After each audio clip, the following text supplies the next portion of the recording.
Hello, and welcome to the Untitled Gen X podcast, a podcast dedicated to the pop culture that raised us. I'm Lori, a writer and pop culture lover who's feeling all the things as I announce the end of season 3 of the Untitled Gen X podcast. Okay, I know, but wait a minute. Season 1 was 28 episodes. Season 2 was 20. Why is season 3 only 15 episodes? Well, it's because of the surgeries. All the surgeries.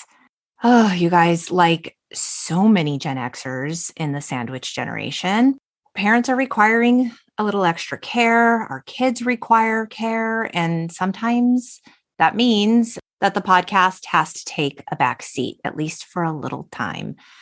Now, it's really hard for me to admit that because I'm the kind of person who's like, if I just work harder and I do more and I sleep less, I could fit it all in. And I probably can, but there's a big old cost to that. And it's just not really sustainable. And the thing that I never, ever want to do is get burned out on this podcast because it has given me so much joy. Season 3 has been amazing, and I want it to continue to be amazing in the future. And if I start cranking out crummy episodes, well, that's just on me. So I have to be real about what's going on in my life. And the fact is parents on both sides for me, oh, hey, child of divorce.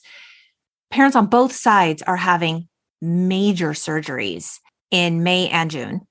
And then late June, my son is set to have surgery.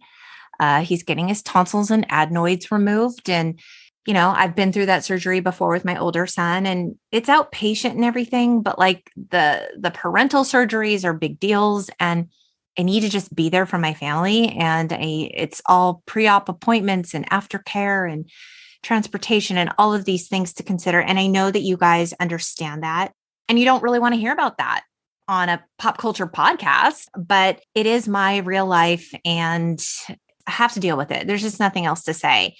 But I am going to say, if you guys are the praying kind, or you like to send out good juju, good vibes, I will take them all. Send wine, chocolate, all of the above, memes, whatever you got, send them my way. I so appreciate it. And I appreciate your understanding in having to wrap up this epic season early. And I don't want to toot my own horn, but I think this season was really fantastic. I was so excited about the guests that I had, and I felt like each episode was so different than the last. And hopefully you found that as enjoyable as I did. I never get bored with this podcast. The pop culture that we cover, it's so varied and interesting. So there's that to keep the creative juices flowing and keep me excited about things. But then each guest brings such a different flavor and vibe that it's just so brand new to me every week. And so I hope it feels that way for you guys too. But I'm looking ahead as to what I'm going to do over the summer. And the goal is to create more amazing episodes. And I've got a few concerts coming up that I'm super excited about because I haven't been to a concert since pre-COVID. And I was a serious concert goer. I was going to shows as often as I possibly could afford. And yeah, I haven't been to a live show in so long. And I'm recording this in mid-May. I know you'll hear it at the beginning of June, but I have the mixtape tour coming up with New Kids on the Block with Rick Astley and Salt and Peppa and In Vogue. I'm really excited about that. I'm headed to Vegas with my husband for a quick overnighter to see Sting. Does it get better than that? I don't think that it does. And I know I've got to cover The Police or Sting or New Kids or all of the above here in a future season because I love all of it. In the fall, I'm going to see Pet Shop Boys: A New Order, and I'm going to see Elton John on his farewell tour for the second time. I saw him at his farewell tour in January 2019, you guys, and here we are. All these years later, I'm going to see him again on the same tour, and I'm not even upset about it. So lots of good stuff. I'm going to continue on with the podcast, so don't worry about that. But before we get this season 3 reflections wrap party started, I want to send a very special thank you shout out to my biggest Patreon supporter, Anthony. You know I'm talking about you. Anthony, you are a true legend, and your generous support of the podcast makes it possible for me to create freely and just do my thing. And I am so, so very grateful to you. Thank you so much for your generous support. And listeners, if you're interested in joining the Patreon for exclusive content focused right now, at least on iconic TV, check out patreon.com/the Untitled Gen X podcast, where there's, I don't know, like maybe 7 episodes up right now. So far, we've covered Sex in the City, Different Strokes, Family Ties, Felicity, My So-Called Life, Dawson's Freakin' Creek, and Punky Brewster, with more to come every single month, a new episode. So come on over, support the pod. You can get yourself an Untitled Gen X sticker to put on your car or your laptop or your hydro. Or, you know what? Don't. And that's fine too. And I just love you and thank you all for your support on the main feed. It just means so, so much. So, these episodes, this is an aside where I'm alone. I'm talking into the mic and I'm thinking like, God, you're talking fast. Like your heart's beating. It's like you're hopped up on some caffeine or something. I'm not. I had a very ordinary day. I went to Walmart and Target and the grocery store on a hunt for infant formula for my neighbor's preemie. Oh my God, any of you with babies or grandbabies who are having trouble finding infant formula, my heart breaks for you because I have been on a quest for like the last 4 days and I have been able to secure 1 can. So that was totally an aside. Why am I talking about all the dark stuff on a Celebration Reflections episode? You're like, I'm here for pop culture. You're not covering pop culture. You're just talking about your own damn podcast. And I am literally here talking about my own damn podcast. So if that doesn't appeal to you, that's cool. I think there's something like over 60 episodes out there for you guys to go back and listen to if you don't want to hear me talk about this season. So it's all good. Okay, before we really get into the meat of things, though, I feel like I need to say a proper thank you to all the amazing guests that joined me this season. We talked about some really great pop culture that I'm very proud of. My guests were so candid and generous with their stories. It means a lot to take a bunch of time out of your day and deal with my constant barrage of emails and preparation for each episode. So I'd like to start with Cate, my season 1 co-host, childhood bestie. She joined me on the first episode of season 3 to cover beaches. Cate, you are truly the wind beneath my wings. I know you know that. I love you. Thank you. You're always such a joy to have on the pod. She joined me on Patreon. If you can't get enough Cate, you can check her out there. I'd like to thank author and podcast host of Baron, David Vienna, for helping me to cover Nirvana's Nevermind. This was an episode I was really nervous to cover because it's just so iconic and Gen X important. And even though Nirvana is not like my favorite alternative band ever, I understood the weight and the respect that this album deserved. Its place in Gen X culture is so vital. And David was the perfect guest to help me cover it. This truly remains one of my very favorite episodes of season 3. And that was something I just didn't see coming. David taught me so much about the culture of alternative music and its importance in giving our generation a voice in a time where we were largely ignored. And so, David, thank you. I want to give a big old thank you to author and podcast host of She's Got Issues. Yes, I'm talking about former scary mommy Jill Smokler, Jill mother effing Smokler. She joined me in stepping out of the corner. We covered Dirty Dancing. Jill is phenomenal. I know a lot of you already know that, but her ability to create community in literally every professional endeavor she's tackled has been truly inspiring. Big thanks, as always, to friend of the pod and our resident cool guy here at the Untitled Gen X podcast. I'm talking about Kenny Stach. Kenny Stach stayed gold with The Outsiders. I love Kenny for a multitude of reasons, but he regularly reminds me of how even the smallest gestures and vocal choices of an actor, how much life that brings to a character. And his attention to artist detail is so incredible to me. I always learned so much from Kenny. This is a film that meant a lot to him growing up, and it holds a really special place in his heart. And that really, really came through on the episode. So thank you, Kenny. And Imig, the brilliant author, storyteller, and positive psychology coach, joined me to tackle 1982's musical masterpiece and real highlight of my childhood. Yeah, you guys, I'm talking about Annie. Anne taught us all about the powerful tools that are available to us through positive psychology. I didn't know any of this. And she continues to remind us that our personal gifts can help lead the way to true fulfillment in our lives.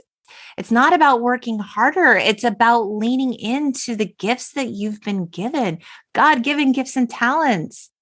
Anne is just so brilliant. I want you to check her out. Thank you, Anne, for everything. Okay, you guys know this person. I have to give so many thanks in my life, just in my personal life beyond the pod, to Pat. You guys might remember Pat is Cate's older brother.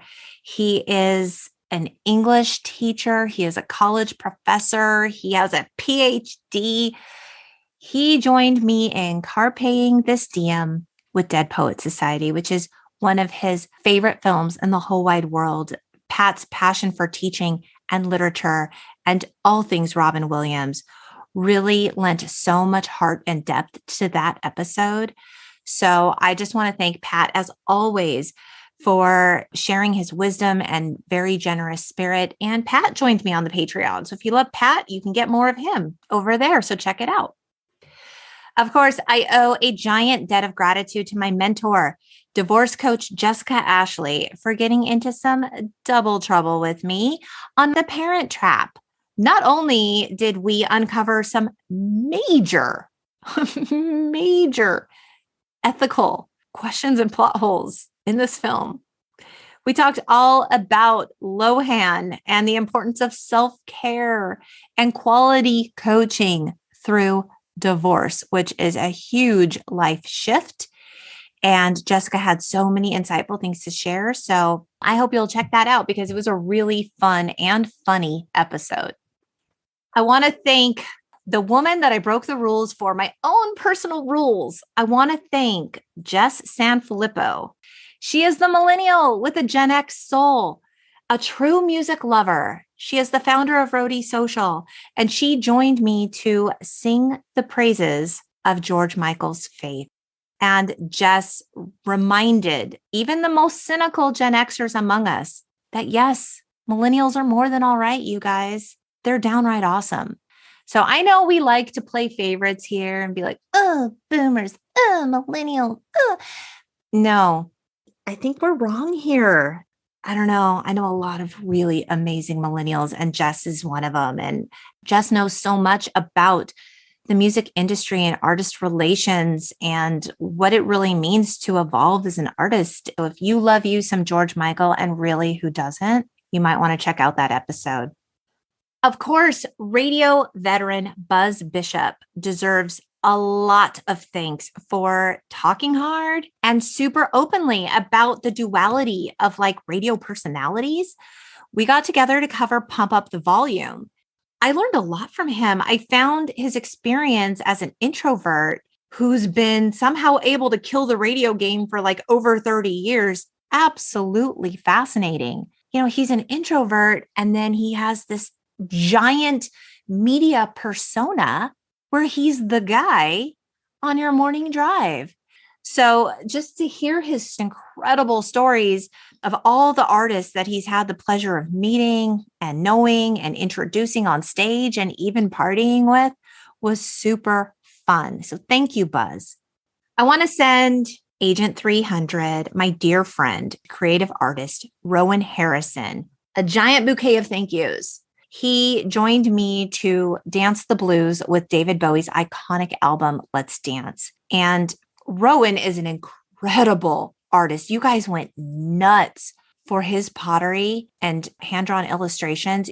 But in that episode, we talked a lot about the value of patience as an artist. So we talked about how important it is for us as fans to allow our artists to evolve because their messaging to us changes over time as they change and grow. And it's really a beautiful process that takes time to unfold. And Rowan, in his incredible art, I mean, these are pieces he spends painstaking hours creating. And so while his medium is pottery and painting and illustration and drawing, an artist's creation through music or film, they're really not so different. The process is actually very, very similar. So it was a fascinating conversation. So thank you, Rowan, for that. This next guest, oh my God, I might owe her the biggest apology of all and the biggest thank you of all. No, I owe Rowan a really big apology too. I will get into that a little bit later, but you guys will really enjoy that story. I'm really indebted to writer and podcast co-host of Pop Culture Preservation Society. I'm talking about Michelle Newman. Michelle joined me to share her wisdom and amazing personal anecdotes and deep, deep fandom with Duran Duran's Rio. Michelle, I obviously could not and would not have done this episode without you. Everybody loved you. I got a lot of response about people feeling really sorry that you had to cover Duran Duran with me of all people, and that I should really be ashamed of myself, which I really am. But Michelle, thank you, because it was a really fun episode in no part thanks to me. It was all you, baby. So thank you. Many, many thanks go to filmmaker and performer Tugane Davis. Wow. Her incredible insights on HBCUs. There was so much I didn't know. I want to thank her for the education and introducing me to Spike Lee's School Days. I thought this film was incredible. I'm not a stranger to Spike Lee's films. I've actually seen quite a few of them, but this one, I never had the opportunity. I had to seek this one out, and I'm really glad that I did. And the music and the messaging of this film were absolutely incredible. And I also want to thank her for the incredible work that she's doing to shine a very, very bold and bright, blinding light on the Black maternal mortality rate. She's doing this with her documentary film called Me Anita. Tugane, I mean, you have always been a star, and you continue to be. And so thank you for everything that you do and continue to give to all of us. This brings me to my new best friend. Whether or not she knows she's my new best friend is a whole different story, but I'm talking about Nina Badson. She's a friendship expert. She's a writer. She's a podcast host of Dear Nina, Conversations About Friendship. And she deserves all the thanks for laughing and crying with me over Steel Magnolias. Oh, this film. Nina taught us that in friendship, it's not always personal, right? And so often friendship resides in the gray.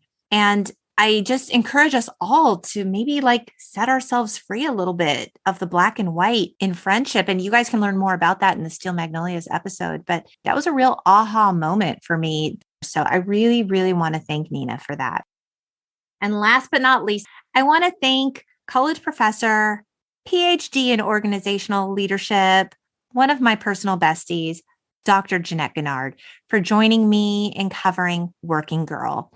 Beyond the support she has provided me throughout the years, all during my corporate experience, which we talked in great detail about, Jeanette taught us all about the value of great leadership and mentorship, and how, above all, mindfulness is really where it's at. So if you work in a corporate environment, if you are a leader in any capacity, whether it be in a big fancy corporate job, in your church, through your PTA, it doesn't matter. She had so many valuable tips and tricks. So I really encourage you to check out that episode on Working Girl.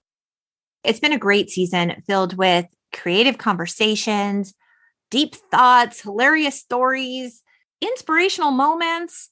And I hope you guys enjoyed it as much as I did, because in these reflection episodes, I like to look back and give you guys a little sneak peek behind the curtain about how this all really went down.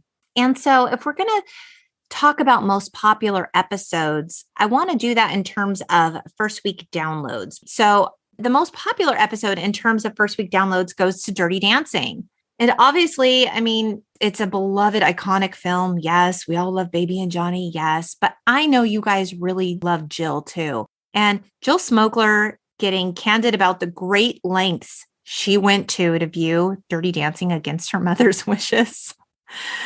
Oh my gosh. It was so fun. It was a joyride of an episode. So yeah, most popular Dirty Dancing. And in a very, very, very close second place, we have Duran Duran's Rio with Michelle Newman, of course, from Pop Culture Preservation Society. Michelle was the ultimate Duran Duran fangirl back in the day. She even spent several precious months, maybe years in her youth as Mrs. Simon Le Bon. And so you guys can get to hear that story. And the fact that she was able to make a fan out of me who just had such a ginormous and embarrassing Duran Duran blind spot says a lot. If you guys listen to that episode, you know, I kind of thought Duran Duran consisted of two guys. Duran Duran. I mean, I knew their names weren't Duran. I didn't think that was their last name, but I don't know what Duran means. And so I was just sort of yeah, it's two guys. I don't know. And I got a lot. And by a lot, I mean a lot of feedback from you guys in regard to that episode about my own stupidity. And I guess I should just address it. I mean, I kind of addressed it on that episode, but I would love to sit here and make excuses and defend myself by saying look, you guys, we all have our pop culture blind spots. We weren't all knee deep in all the things all the time. And yeah, I was a little bit young for the Duran Duran hysteria, but I realized that doesn't matter to Duran Duran fans. That doesn't matter at all. So all I can say is I'm sorry because you guys are really loyal. And I know that Simon and Nick and all the many Taylors and all the members that came after, they're super lucky to have you guys as fans. That's all I can say because you guys care a lot. And Michelle taught me a lot about Duran Duran. I'm thankful to her for her patience and guidance and tremendous grace that she gave me. So I now see the error of my troubled ways, you guys. I'm a fan now. Breathe easy, be cool. It's all fine. We got there. It took, 100 years later, but I finally got there. And that's really all that matters. So fan favorite episodes, this is simply measured on DMs and feedback.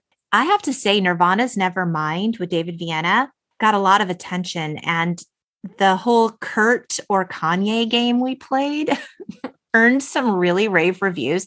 I was a little bit afraid of that. I was afraid I might offend some hardcore Nirvana fans, but you guys were into it and it was fun. It was a real LOL episode. So plus, David Vienna, his experience as a musician in the 90s, who honestly believed in his heart of hearts that he was the next Kurt Cobain, made for really incredible stories. Plus, he tells a story about how he met the artistic director whose idea it was to put the damn dollar bill on the hook on the Nevermind cover. He met that guy.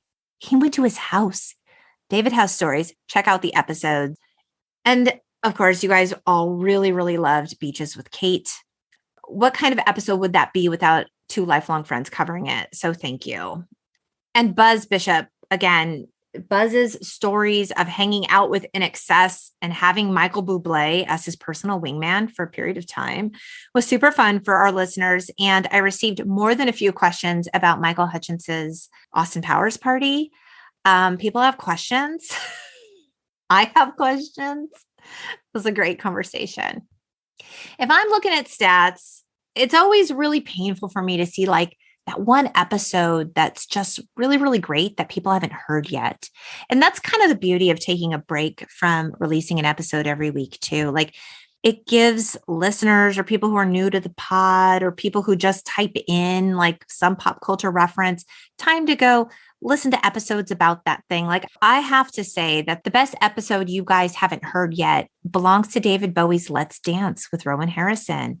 Because Rowan is a true Bowie fan. I feel like Bowie fans or anyone who really loved that album will really appreciate Rowan's genuine love and appreciation for David Bowie's artistry. It really shows through in that episode.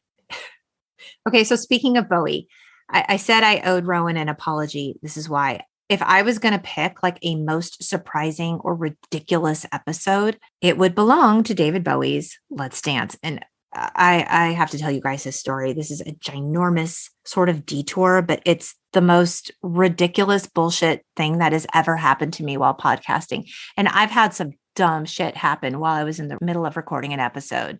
But in a true tale of working from home with children, there I was, right? I'm talking to Rowan. We're talking about the Thin White Duke. It's getting all like meaty and serious. And I have so much respect for David Bowie. And I really wanted to get that episode right.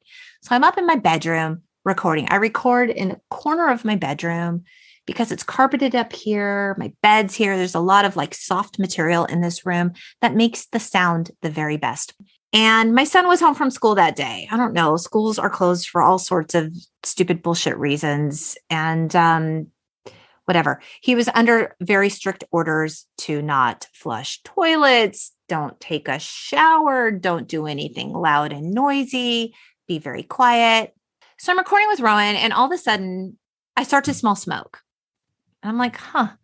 Now I live in Southern California. We have brush fires more often than we should. So I have that moment, sort of like I have when an earthquake begins, right? You start to feel a little earthquake. And, you know, SoCal natives like me know you sit there for a beat and you're like, is it getting stronger? Do I really need to get up? Do I need to take shelter? Should I be scared? Like all these questions are running through your mind, right? Before you finally decide like, yeah, this thing isn't stopping. I better go stand in a door frame. Okay. So I'm sitting here recording and I smell smoke and I'm like, that's odd. So I keep talking, right? It's Bowie, blah, blah, blah. And the smell is getting stronger. As Rowan's talking, I'm trying not to be rude, but I text my 14-year-old son, why do I smell smoke? And because Rowan's brilliant, I didn't want to interrupt his train of thought. And damn it, I'm a professional. So he replies 2 words, I'm sorry. I text him, sorry for what? What did you burn? And then, of course, he doesn't reply to me because he's a teenager. So I thought it's probably under control. Like, okay, he burned some toast or something. So we're talking Bowie and the smoke smell is getting stronger and stronger. And I'm like, this cannot be right. So I interrupt poor Rowan. And of course, I'm still recording because if I end the Zoom, if I pick it back up, the tracks will be messed up. I didn't want to send a new Zoom invite, whatever. Rowan, hold on. Let me go investigate. So I open my bedroom door and I just see like, it wasn't like thick, dark smoke, but like it was hazy, right? You know how it gets when it's smoky. It was hazy, horrible smell. I'm running downstairs and keep in mind, at no point did my smoke detector go off, which was super troubling, but I'll get to that in a minute. So I'm yelling, what's on fire? What's going on? What is it? Ah! And I learned that my brilliant teenage son, God bless, who has made no fewer than like 10,000 bowls of ramen in his lifetime because he's a teenager and he exists on dehydrated ramen noodles. He put the dry noodles in a bowl. He put the bowl on the stove burner. And he did not add water. So it's dehydrated noodles, powder MSG, that'll give you a migraine, on a stove burner cranked up to high. Normally, the way he makes it is we have a tea kettle. He puts water in the tea kettle. He puts the tea kettle on the stove burner, waits for it to boil. You know, he puts his little noodles in the bowl and pours the boiling water over his noodles. That's normally how that goes. I don't know what he was doing. I don't know if he was busy watching YouTube while he was trying to make this and it wasn't all there. I don't know if he was still half asleep. I don't know if this was frontal lobe development stuff. I don't know what this was. It was the dumbest thing. So it burned because of course it did. It also burned the bowl. So the kitchen is just like filled with smoke, no smoke detector going off. I have a ceiling fan in the kitchen, he didn't turn that on because why would he? He didn't open a sliding glass door for airflow. He didn't turn on any ceiling fans. We have 100 of them in the house. Didn't do any of the normal things that you would do to air out a smoky environment. So here I am still on Zoom with Rowan, and he can hear me shouting at my son, open the windows, open the doors, turn on the fans. Oh my God. And how did you do that? And are you awake? And why didn't you smell it? And how does this happen? And why are teenagers such teenagers? And what is wrong with our smoke detector? He can hear all of this, right? Of course, this is all recorded. I have it in the raw files of this episode. And I made my way back upstairs to choke through the rest of the episode. I'm not even kidding, choke through because it was still smoky as hell in this house. And I should probably pull that audio and put it in this episode. But anyway, that was the big drums behind the scene of the David Bowie episode. And I'm really proud of that episode.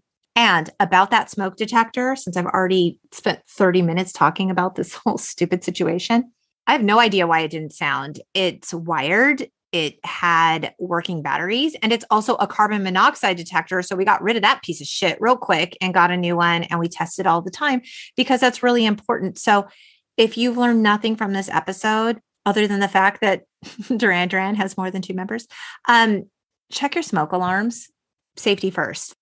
Had that not happened, we wouldn't have known because we were not great about testing our smoke detectors. Now we are. So I just encourage you to do that. So I'm just being your mom right now. It's okay because I love you all and I want you all to be safe and healthy. Okay. I threw out some questions on social media because I wanted to hear from you guys. So let's get down to it. I did an AMA thing. I said, ask me anything, you guys. I will answer them all. And someone asked, if you could time travel to alter a single moment in your history, what would it be? I thought about this one for a long time. And I think the answer comes down to, we're talking about a single moment. I would have quit my corporate job after the first week. I held a corporate job for nearly 14 years, and it was some of the darkest times of my life. I talked about this in last week's Working Girl episode. I worked in a major corporation in a male-dominated industry, and I actually remember my first day of work. I knew on that first day that this wasn't a good fit for me. And I know why I took that job in the first place. I know why I kept that job for as long as I did. But I also know that every single day I stayed, despite the very hard and yes, very, very valuable lessons it taught me, despite some really beautiful friendships it gave me, despite the health insurance and the 401k and the pension and the salary it afforded me, I lost giant bits of my soul every year that I stayed. And it's really interesting because I was afraid of a lot of things when I was young, but I also surprised myself and did a few very, very, very brave things, uncharacteristically brave for the kind of person that I was. But I did not have the courage to make a brave choice and leave that job for nearly 14 years. And the gift of wisdom and experience, I guess, is really that I know now that intuition and that feeling I had on that first day, I don't think I would ignore that now. I think I'm smarter for it. Sometimes just certain environments, despite how amazing they may look or seem on the outside, they're just, for whatever reason, they're just not the right environment for you. And I'm all for sticking things out and trying to make them work. But these days, I'm way more about cutting my losses and trusting my instincts. Okay. Do you miss old Saturday morning cartoons from the very beginning of the 1980s? I mean, if we want to think about the Flintstones and Richie Rich and Scooby-Doo and He-Man and She-Ra and Shirt Tails and Care Bears and Popeye and Alvin and all of those things we used to watch, I don't know that I miss the shows as much as I probably miss the innocence of that time, if that makes sense. There was just something really fantastic about waking up early before your parents and getting my own breakfast and gluing my butt to the TV and just feeling like I didn't have any worries. It was just a really nice way to begin the weekend. And it's way nicer than waking up at the crack of dawn for youth sports like I do now. Like I haven't slept in since I can remember. And then we're waking up now so early and something always hurts and you desperately need coffee. And at that age, like none of that was true. You woke up feeling great in your body and you looked forward to cartoons and sugared cereal and it was amazing. And so, yes, I miss that time. How about you guys? Do you miss it? Let's see here. Would you ever have an ex-boyfriend as a guest on your podcast? Lols. So the truth is, I never really had a serious boyfriend before my husband. And I know that's maybe kind of unusual. I did loosely date someone very briefly. I've talked about this in past episodes a little bit about how maybe I wasn't treated all that well.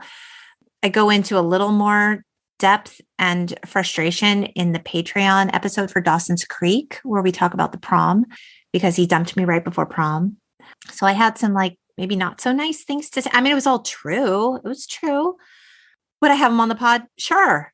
Before we ever finger quote dated, we were friends. And back then, at least, like he was hilarious and charming. And so I have to assume he's still all of those things today. He'd probably make a really amazing guest, in fact. And I'm sure that he's lovely and happy in life now, and God bless. And I'm not angry about it. I mean, my mom still might be a little bit mad about that prom thing. I mean, that velvet teal dress from Windsor did cost $80 or $85. My mom had a lot of feelings about him. You know, that's the thing. Moms never forget. Yes, I would. I would absolutely have him on the pod if you wanted to. So, someone asked, will your husband ever guest on the pod? And I feel like maybe I answered this last season. I can't remember. The answer is probably not. He's super private and not all about the talking, honestly. I think I might talk enough for both of us. So I keep trying though. So stay tuned, maybe. I don't know. I did ask you guys what you wanted for next season, and I got a lot of really great ideas, including Flash Gordon, Back to the Future, Motley Crue, Prince, The Goonies, Stand By Me, Dream a Little Dream, Singles, Guns N' Roses, Appetite, Brian Setzer Orchestra, which would be really fun. I have a lot to say about that. Pretty Woman, and so many more. So the list of possible topics is endless. And that's what I love so much about pop culture. Speaking of which, I asked via poll, what should we cover in season 4? Like, do you guys want movies, music, TV, or cultural phenomena? I want to try to do like a good mix of what you guys want. And the poll literally ended, that was 4 choices, with 25% for each. Like it was so evenly split. So, okay, I will keep that in mind. Literal 4-way tie. So this brings me to the lightning round portion of the podcast. And as you all know, I asked this season's guests specific lightning round questions, the same round, but now it is your turn and it's my turn to answer them. I threw these out on social media. I'm going to share what you guys answered, and then I'm going to give my own answer for each one of these. And if I contradict something I said in a previous episode, well, I contain multitudes. I'm an evolution, so don't be surprised. Okay. Pearl Jam or Nirvana? 62% of you said Pearl Jam, while 38% of you answered Nirvana. And as much as I loved my Nirvana episode with David Vienna, my answer is still and forever probably will be Pearl Jam, because I still play Pearl Jam 10 on the reg. Pearl Jam for me, guys. Best fast food fries. Okay, McDonald's was the most popular choice by a landslide, but we also got votes for Wendy's, Del Taco, which I believe might be a crinkle fry. It used to be, at least back in high school when I ate a lot of Del Taco, and they were really good.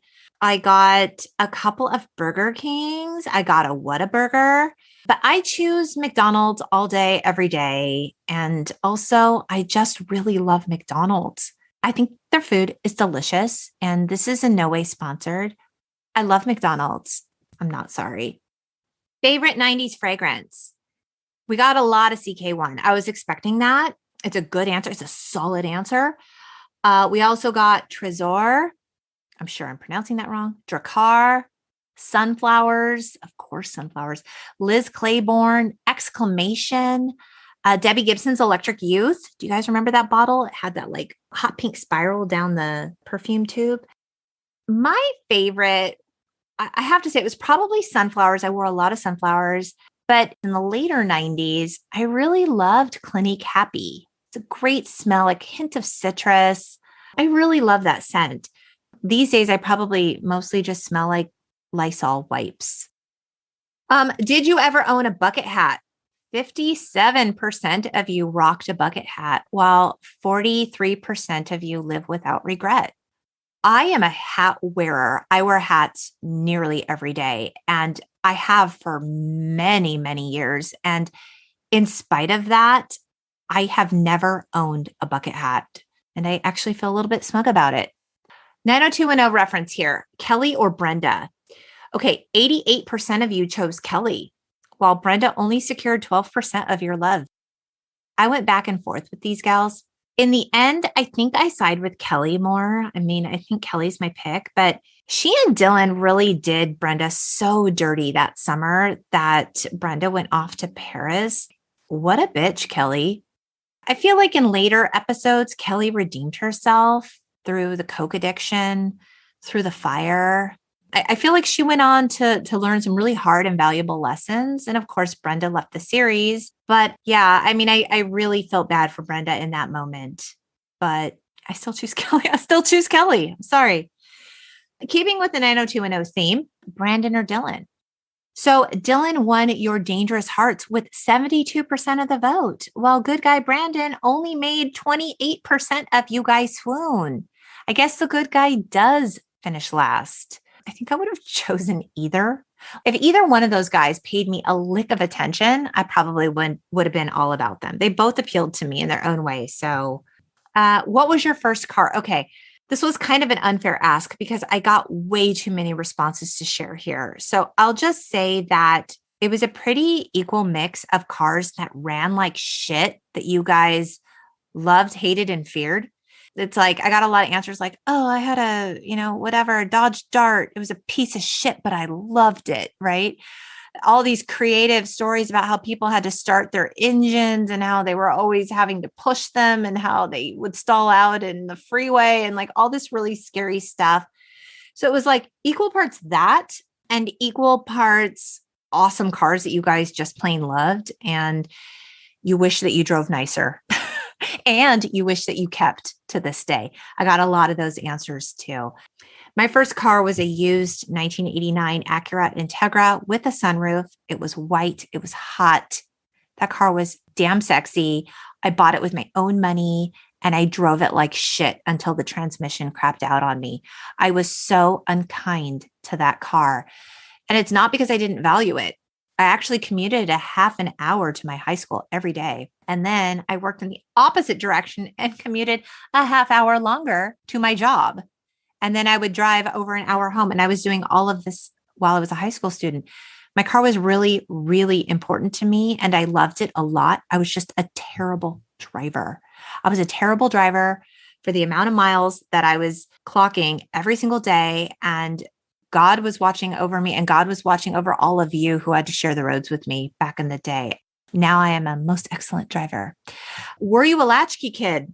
57% of you were, while 43% of you were not. I was actually surprised it was as equal as it was. I was a latchkey kid and I talked all about the latchkey phenomena in season 2 with the incomparable and amazing Whit Honey. If you were a latchkey kid and you're interested in the history of the latchkey experience and how that came to be and the stats and what all the studies said it was going to do to our social and emotional development, go check out that episode. After school snack of choice. Y'all ate everything from Funyuns to cookies and chips and microwave cheese on a plate, which I totally get that. Fluffernutter, mac and cheese, rice with salsa, and even fruit. Some of you guys drank your dad's beer, ate a shit ton of Lunchables, ate a bunch of Hungry Man, and of course, cup of noodles. And hopefully you did not stick that cup of noodles on your burner without water. I used to like American cheese a lot. That was kind of my go-to staple. I think it's disgusting now, but I loved it back then. And I also really loved and appreciated, and still to this day, love and appreciate a Stouffer's French bread pizza. It's good. Film that traumatized you most as a kid. I got a lot of great answers on this. Quest for Fire. I don't know that one. The Exorcist, The Shining, Carrie, Christine, Pet Sematary, Children of the Corn. You're getting a lot of Stephen King here. We got Halloween. We got Prince's Purple Rain. Talk about an outlier. I love that. Poltergeist, of course. Porky's, which is so interesting because I've had 2 guests now say Porky's really like screwed with their brains when they were young and just way too young and fragile and innocent to see that film. Bambi, LOL. Of course, Texas Chainsaw. Texas Chainsaw is terrifying to this day. I know Poltergeist and Exorcist were both really, really scary to me. So I will go with both. I don't know which one traumatized me most, but I feel like I saw them around the same time. So we'll just go with that. Okay, first concerts. You guys, this was super fun. I got a lot of great answers. I got Motley Crue, Depeche Mode, The Monkees, Def Leppard. Def Leppard puts on an amazing show. Even to this day, I saw them a few years ago. Like, fantastic. Michael Jackson, Tony, Orlando and Dawn, Missing Persons, Kentucky Headhunters, Hootie and the Blowfish, New Kids, Bon Jovi, Poison, Metallica, Madonna, Rod Stewart, Reba McEntire, and so many more. The range of musical genres was great and amazing, and I loved it. Your answers were fun. Mine was Elton John. Surprise, surprise. Okay, this last question was always for me. I asked you guys what your favorite Elton John song was. I got so many votes for your song, which is great. I got a lot for Don't Let the Sun Go Down on Me. And I hope you're talking about the version with George Michael, because that duet elevates the song beyond what it ever was from just Elton John alone. And Elton, you're my hero. And I'm still saying it anyway. You guys also really loved I'm Still Standing. And I got some votes for Don't Go Breaking My Heart, Crocodile Rock, Benny and the Jets, Tiny Dancer, Little Genie, and my personal favorite, Border Song. Check out Border Song, you guys. It was never a single. Just Google it. I think you'll really like it. Some people said Daniel, a great song. Leave On, fantastic. And Honky Cat, obviously. So there's just so much good Elton John, guys. I'm not so much into the Elton John of now, but the old stuff still hits me right in the heart. It's good stuff. So with that, that's all I got. I really want to thank you for taking this time to hang out with me and reflect on season 3. I can't thank you guys enough for listening. It's your listens that keep me going. It's your feedback. It's the connections that we make on social media. And I've really enjoyed getting to know all you guys so much more. And I'm pretty interactive on Instagram and look forward to keeping in touch with you guys over the break. So please don't be a stranger.